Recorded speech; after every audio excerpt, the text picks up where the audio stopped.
Yalimaz everybody, and welcome to Careers of the Future. We're a show where students like me can directly learn from the smileys at the bleeding edge of their fields about how to better prepare themselves for the future of work. Today we'll be talking about venture capital with Karim Gillani. Karim has had a wide range of focuses and interests. He actually started off in leading corporate development at a company called Zoom, not this Zoom with the X. They got acquired by PayPal in 2015 for $890 million, and in the past, he's also led BlackBerry's investment teams as well, and now he's the founder and also investor at a VC firm called Luge Capital, where they have over $90 million plus in investments. Karim, thanks so much for joining us. Thank you. It is a pleasure to be here. I thought we would first start off by kind of talking about what venture capital is. Why don't you start by just explaining to the audience what is venture capital and how it's different than investing in things such as private equity? So first of all, venture capital is actually a form of private equity. And really what we do is we invest in early stage startup companies, primarily tech companies. When you talk about private equity in the traditional sense, you tend to talk about investors who are putting capital into more mature companies.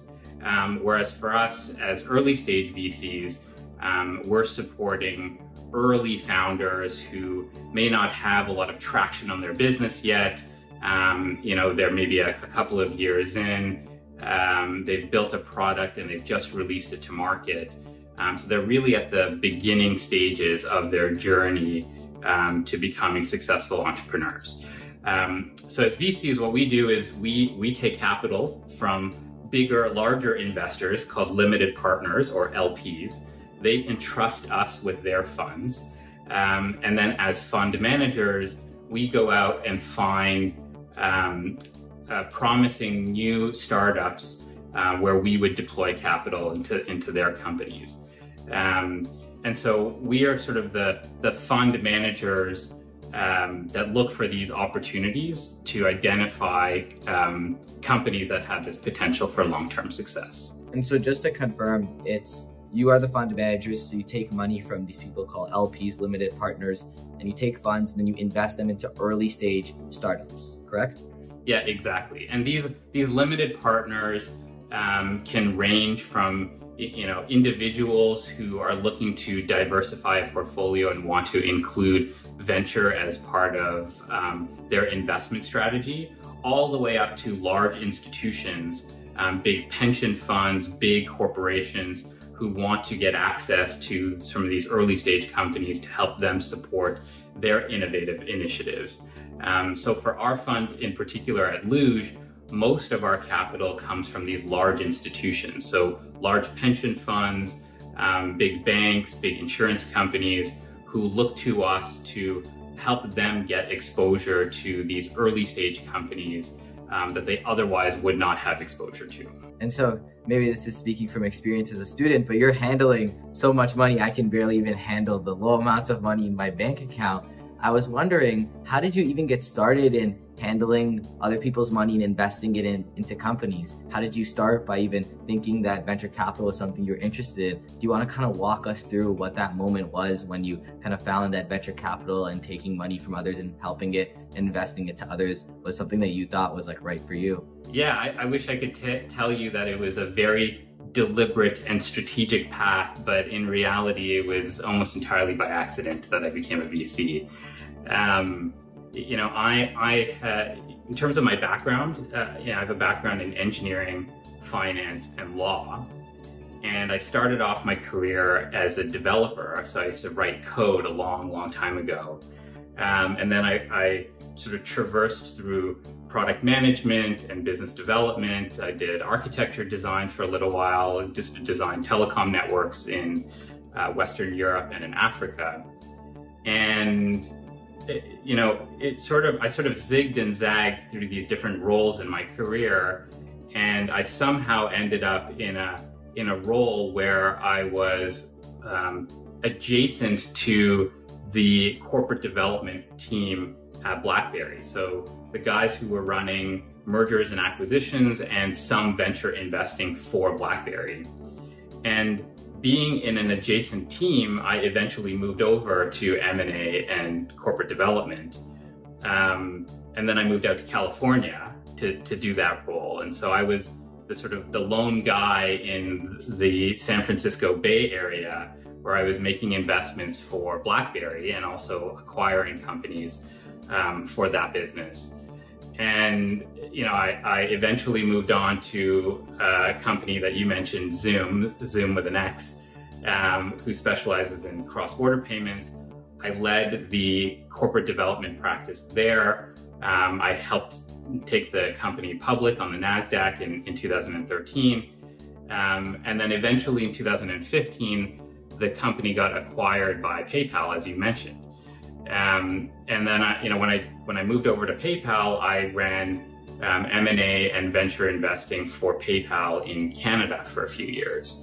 And each of these opportunities, for me in particular, sort of emerged just because I was doing similar work along the way with incremental changes. In other words, I started off as a developer, I moved to product management, then to architecture, then to business development, then corporate development, and then venture investing, which, it's not a very clear path, but if you think about those incremental changes, it may make a little bit of sense.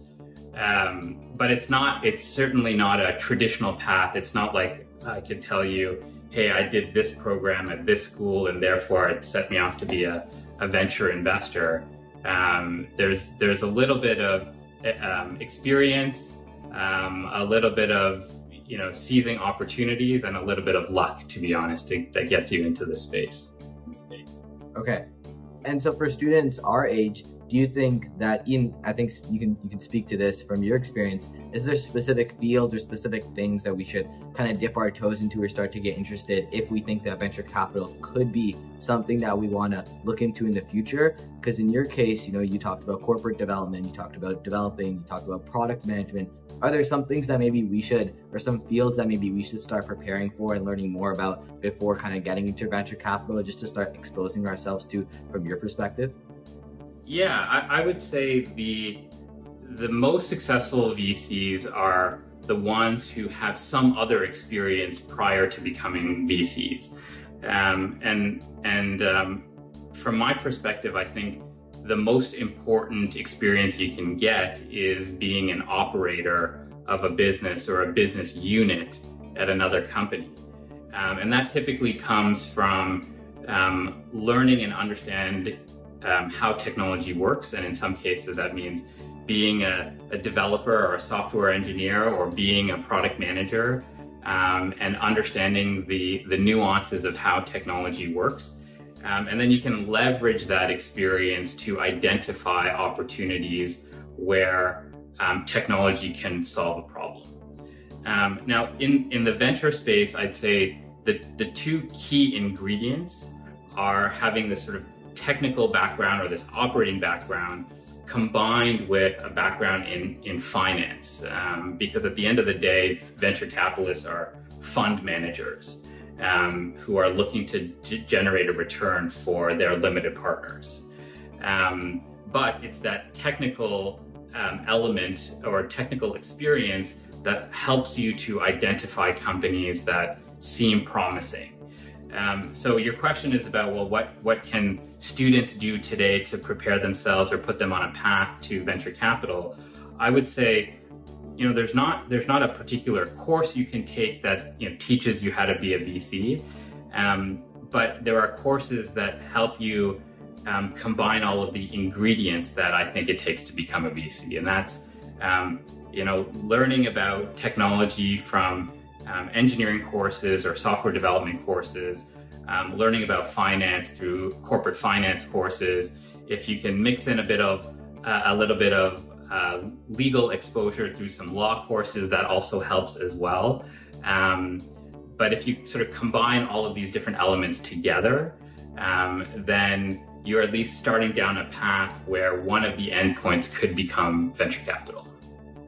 Okay, so it's really the mix of the three things: technology, a little bit of law and operations, and then that kind of finance piece, correct? That's right. Exactly.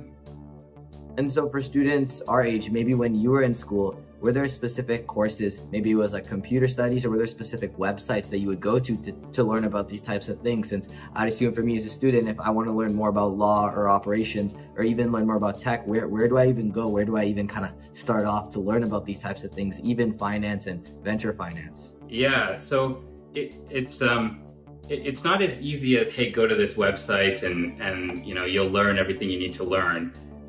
Being a VC takes a tremendous amount of experience that you accumulate over the years. But for me, even before I even knew I wanted to be a VC, I studied engineering at the University of Waterloo. And that helped open a whole bunch of doors for me, because I then took on some technical roles at a bunch of different companies.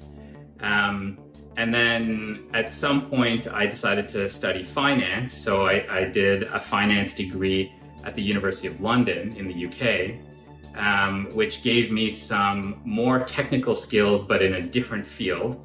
And then right around the time when I was getting married, I wanted to go to law school. And so I had made this decision that I wanted to study law, and I ended up doing a master's program at the University of Toronto, focused on business law or corporate law specifically. And it wasn't until I had these different perspectives from these different disciplines that I realized that it can be sort of combined together and put towards things like venture capital. And then there's a bunch of adjacent fields, like we mentioned private equity, we mentioned corporate development or M&A, and we mentioned venture, which are all sort of siblings of one another, but all require these kinds of disciplines: finance, law, and some kind of technical skill like engineering or computer science, in my opinion. It's really the mix of those three backgrounds, like you were saying, and getting experiences within all of those three backgrounds to kind of mix to become a venture capitalist. Yeah, although I will say that not all VCs, in fact, most VCs don't have these three pillars in their experience, but they're still very successful in their own rights. And so I wouldn't say it's absolutely necessary. I just think that these three disciplines can arm you very, very well to be successful as a venture investor, or in corporate development, or in private equity for that matter. If you look at the backgrounds or the pedigree of many VCs that operate in the field, what you will find are sort of two main categories. One category are VCs who have started their own companies, grew them to be very successful, sold them, and generated a very good return for their investors, and then decided to go into venture capital to leverage that experience, that operating experience. The other category are sort of more finance-focused investors. So those who have come from a world of investment banking, or some other sort of very technical finance discipline, where they eventually made their way into venture capital. And I think the most powerful VCs are the ones that sort of combine these two disciplines, or at least have these two elements combined in their past experience. Another thing I was wondering was, in terms of frameworks for investing, how can us students start to prepare ourselves for, if we get these experiences and we want to invest in companies, how do we prepare ourselves for frameworks to start learning about which types of companies to invest in, risky companies, not so risky companies? What do you think we should do on that front? Yeah, this is probably the most difficult question you could ask a VC. How do you decide on which investments to make, or which companies are worthy of venture capital backing? And the truth is, every investor will have a different thesis on which they invest, which sort of guides how they choose which companies get their money. And by the way, the flip side is also true. There's founders will also be in a position to choose who their VCs are. So it's not always a one-way street. In fact, in most cases nowadays, it's a two-way street, where the founder has to choose the right VC. But for us in particular, we look at a number of different factors. The very first thing that we look at is the pedigree and the caliber of the team. So because we are early stage investors, very often we don't have a lot of hard data on which to make investment decisions. In other words, we don't always have very, very strong revenue numbers or very strong EBITDA numbers or customer acquisition numbers. And so we're generally operating with very little hard data. Wait, and so sorry, could you explain why these numbers are important, since students might not know why customer acquisition numbers are important, etc.? Yeah, so all of these are metrics to demonstrate the health of your business. So when you talk about customers that are using your product, it's a demonstration that what you're building is actually in demand by your customers. And so if you don't have a lot of customers who are using your product, then it can be taken as a signal that the general population, or at least your target audience, it doesn't find the product that you're building particularly valuable. So we tend to look at that as a signal of demand fulfillment. But because we are early stage investors, we don't always have these metrics available to us in the companies that we look at.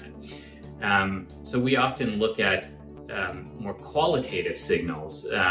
You know, the caliber of the team, something I mentioned before, where we look at has this founder been in this particular industry for a period of time where they've learned the nuances and know which pitfalls to avoid because they have that experience already. Do they have experience being an entrepreneur in the past? In other words, is this their second or third or fourth company that we're backing, or is this the very first time that they've been an entrepreneur? And those all carry different degrees of risk. And so one way to think about it is, as an investment manager or a fund manager, we invest along a spectrum where on the one side you have very, very conservative, very low risk investment vehicles like a treasury bond or a treasury bill. Very low risk, but also low yield, low reward. And then on the other side of the spectrum is venture capital. Very, very high risk, but potential for very high returns. And we are early stage venture capital, so we're on, we're even further down in the riskiness spectrum. And so, we tend to invest in a handful of companies, some of whom may never end up becoming successful, but for the ones that do become successful, they become massively successful, such that in a portfolio of companies, they sort of offset the losses from the other companies that didn't make it. So it's really that caliber of the founder themselves that you would look into, especially if you're looking early stage, since you don't have a lot of customer data in terms of if there's a demand in the market, etc. That's probably the biggest factor. The other big factors that we look at are the size of the opportunity. In other words, is this founder or this team of founders solving a very big problem, or is it something small that a lot of people are just not going to pay attention to? So that's really important, making sure that they're solving a very big problem, ideally a problem that is global in nature as opposed to something that's hyper local. And then we look at productivity or track record. In other words, how has the team progressed in this initiative since the onset? Have they been able to build a product, release a product to market, engage with customers? So I was talking about demonstration of demand. These are all sort of the pre-revenue signals of proving out that there is demand for your product. And then we look for personalities within founders, not just the caliber. In other words, we look for resilience. In 2020, we were all knocked down by COVID-19, and we had to rely on our founders in our portfolio to get back up, dust themselves off, and continue along with their business so that they can get through this period of uncertainty. And so that resilience becomes an important characteristic in the founders that we back. So it's that combination of the personality, but then also some sort of start to see if there's a demand, as well as the caliber of the team. The combination of those three that kind of helps you see if a company that you're looking to invest in is one that you should invest in. Exactly. The other thing that I was also wondering about was you talked about how there's lots of VC firms. So for students, if we want to get into the VC field, what makes specific VC firms different than others? And why is it that we should choose to work at a specific VC firm or start a specific VC firm compared to another? Yeah, this is another great question that's often difficult, to be honest. Often difficult for VCs to answer. Because there are so many VCs that exist in the world, it's sometimes difficult for any one particular VC to differentiate themselves from another, particularly if you are sector agnostic. In other words, you are investing in a number of different sectors. And usually VCs differentiate themselves on a number of different things. Number one is the access to a network that they provide. So when a VC invests in a company, it's also their job, beyond providing capital, it's also their job to support those companies by giving them access to customers or even potential future investors or industry experts that can help them with their product development, marketers who can help them position their product properly when they're trying to sell. So all of these different players within a VC's network becomes important to support these portfolio companies. The other thing I'd say is important is the experience or the pedigree of the VCs themselves. So this goes back to what I was saying earlier, where if you have a combination of technical skills or engineering, software development, plus finance, plus law, combine that with a bunch of industry experience, you become very powerful in sharing insights with your portfolio companies, who can then leverage those insights to make their businesses better. So in our particular case at Luge, we are fintech-focused investors. In other words, we support companies that solely focus on the financial services industry. And my background is from PayPal and from Zoom. And when I was at BlackBerry, I spent a bunch of time in the financial services aspect of BlackBerry. And so it's these experiences behind me that I think some founders find valuable when they're building their businesses. And it's one of our differentiators. And it's not just my experience, but the experience of all of my team members as well. I've got a partner who comes from a payments background as well, so also has a background in financial services, and his background is also very valuable for the support of our portfolio companies. Your original question is, how does somebody choose which VC fund to work for? And what I've been talking about is how founders choose VC funds to engage with for their support.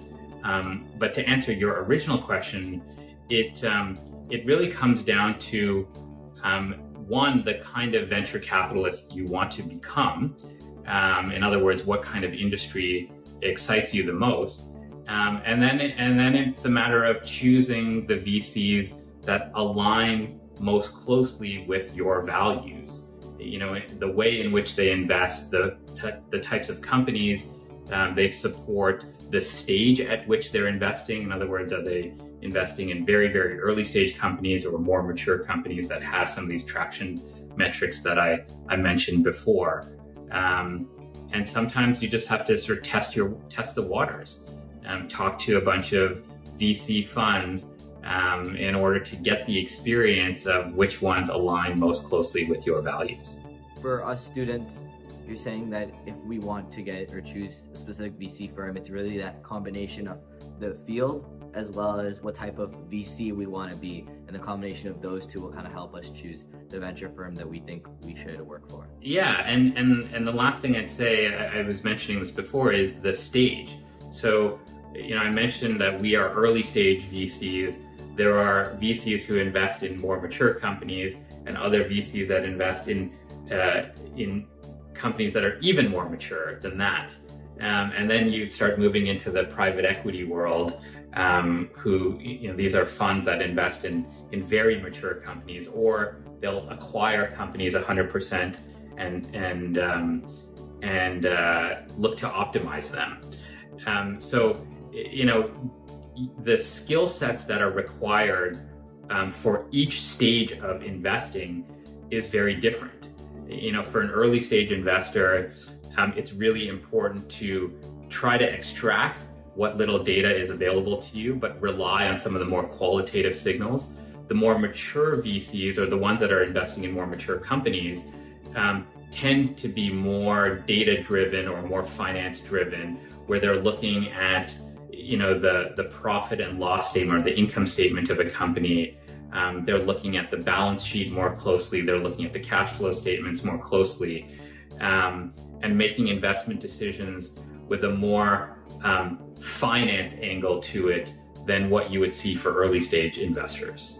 I think that perfectly sums it up. I didn't have any other questions left. Did you want to say anything else to the audience watching, or any other last nuggets? I know there was so much good information in this talk, but was there anything else you wanted to end off with? I'll just let you leave it. I think I would just say, venture capital is a very different world than most career paths. And it's not always a direct or deliberate path to get you into venture capital.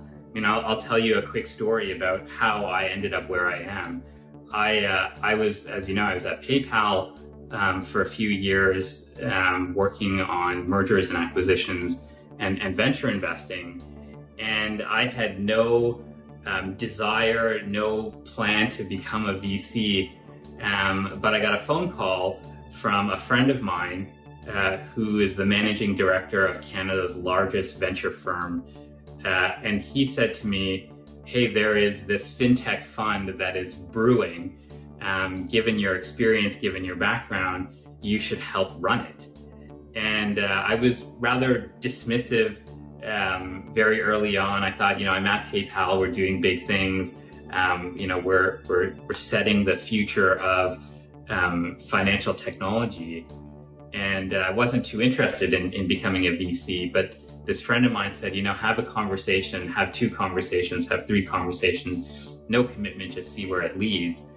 And I ended up talking to the teams, the companies who are now investors in our fund, and they were incredibly driven to see this type of a fund put together. Very, very supportive, very forward-thinking, very innovative in the kind of plans that they had.